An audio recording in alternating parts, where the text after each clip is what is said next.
Halo,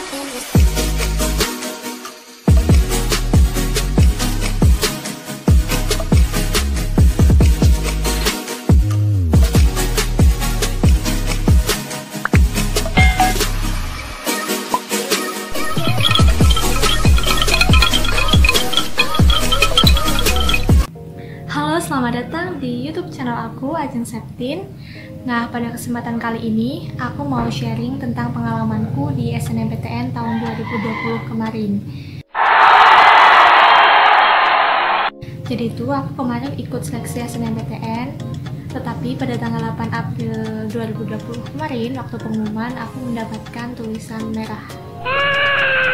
Rasanya tuh kecewa banget, sedih, nyesel kenapa aku tuh milih dua jurusan yang emang ketat gitu, banyak yang minat ternyata setelah aku baca-baca kayak gitu.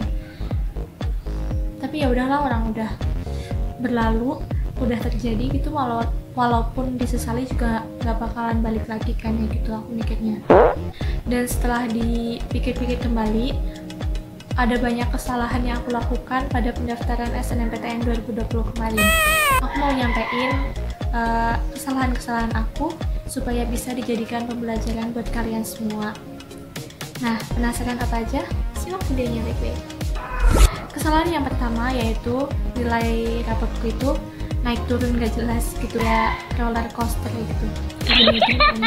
Jadi tuh semester 1 naik, semester 1 tuh bagus, nanti di semester 2 tuh turun, 3 bagus lagi, 4 turun lagi. Kebanyakan kayak gitu, terutama mapel-mapel yang eksak ya, yang kayak kimia, fisika kayak gitu. Padahal kan kalau di SNMPTN itu terkenalnya nilainya tuh harus naik dan stabil ya. Walaupun naiknya cuma 0,1 nggak apa-apa kok, yang penting naik. Jadi buat kalian terutama yang masih kelas 10, usahain nilai kalian tuh selalu naik ya. Walaupun cuma 0,1 aja nggak apa-apa, yang penting naik gitu. Dan buat yang udah terlanjur di kelas 12 dengan naiknya nilainya naik turun, bisa kok disiasati pada saat memilih jurusan gitu. Jadi aku udah sampein gimana strategi memilih jurusan di videoku yang sebelumnya.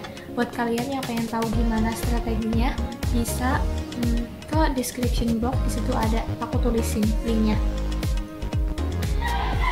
Dan yang kedua yaitu aku banyak nilai C-nya. Jadi setiap semester kalian itu aku pasti nabung nilai C. Meskipun cuma 1 pasti aku ada gitu. Jadi mungkin panitia yang menyeleksinya, ih kok ini ada C mulu sih, jadi males lah, nggak usah gitu, berarti ini tandanya belum menguasai materi gitu, mungkin ya seperti itu. Dan yang ketiga yaitu kesalahanku nggak menyertakan sertifikat baik akademik maupun non akademik. Kenapa aku nggak menyertakan? Karena aku nggak punya. Nah, buat kalian yang terutama nih lagi ya, buat yang kalian masih kelas 10, usahain kalian tuh jangan cuma sekolah-sekolah aja, ikuti lomba dan usahain tuh menang ya lombanya.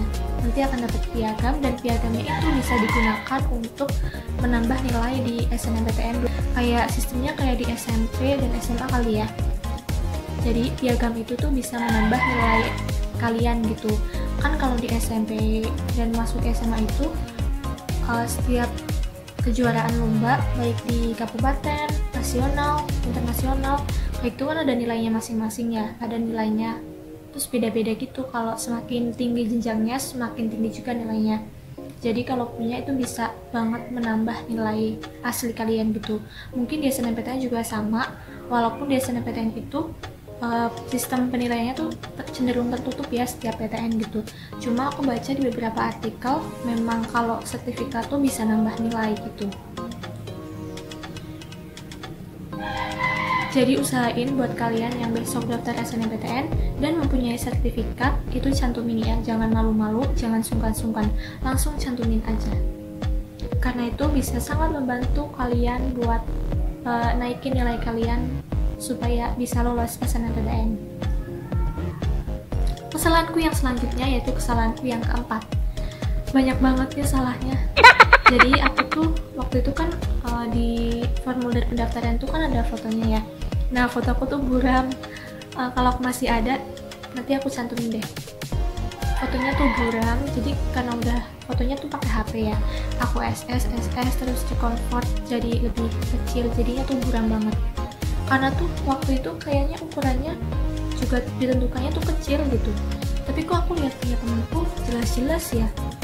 Terus aku baca ya tuh di artikel apa gitu, di ketentuannya LTMPT bener, emang dari LTMPT tuh harusnya fotonya nggak boleh, fotonya tuh harus jelas gitu. Nah aku dalam hati, aduh foto aku kayak gitu mempengaruhi nggak ya, tapi udahlah, aku nggak mikirin kayak gitu kan. Ternyata itu emang foto tuh harus jelas gitu, dan usahain ya fotonya itu kalau bisa mungkin di studio, nanti kan ada ukurannya, terus nanti kalian SS, jadi itu foto hasil dari studio dan foto kamera HP tuh beda hasilnya, dan di SS juga nanti akan lebih jelas yang dari studio. Itu saran aku aja. Kesalahan aku yang kelima, aku tuh nggak nyetak bukti pendaftaran SNMPTN. Jadi kan waktu pendaftaran itu harus diberi waktu untuk cetak kartu ya, aku tuh nggak nyetak. Jadi ya ampun, aku tuh nggak jelas banget gitu, pokoknya aku tuh nggak nyetak. Ya kalau misalnya aku lolos, kalau disuruh ngumpulin bukti cetakannya, aku nggak punya dong. Untung aja nggak lolos ya.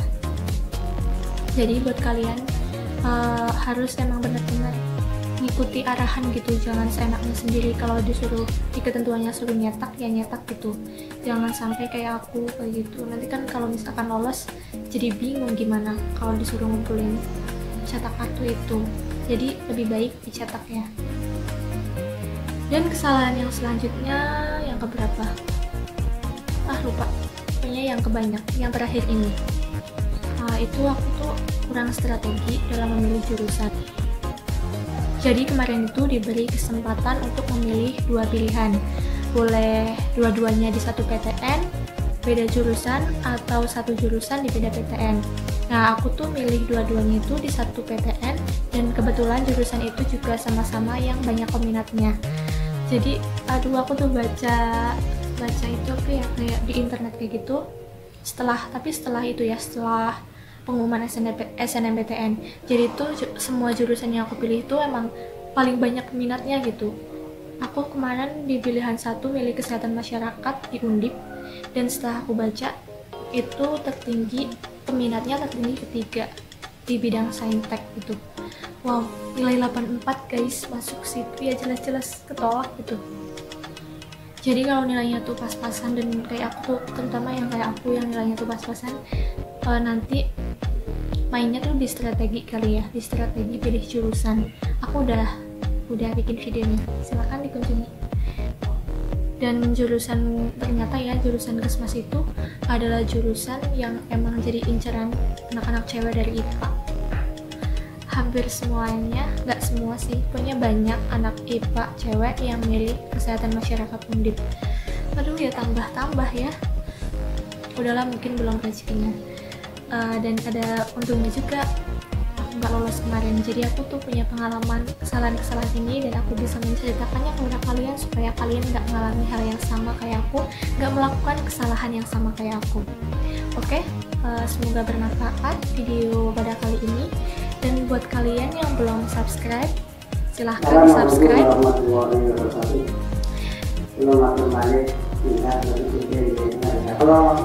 Jadi semoga bermanfaat. Sekian video kali ini. Dah.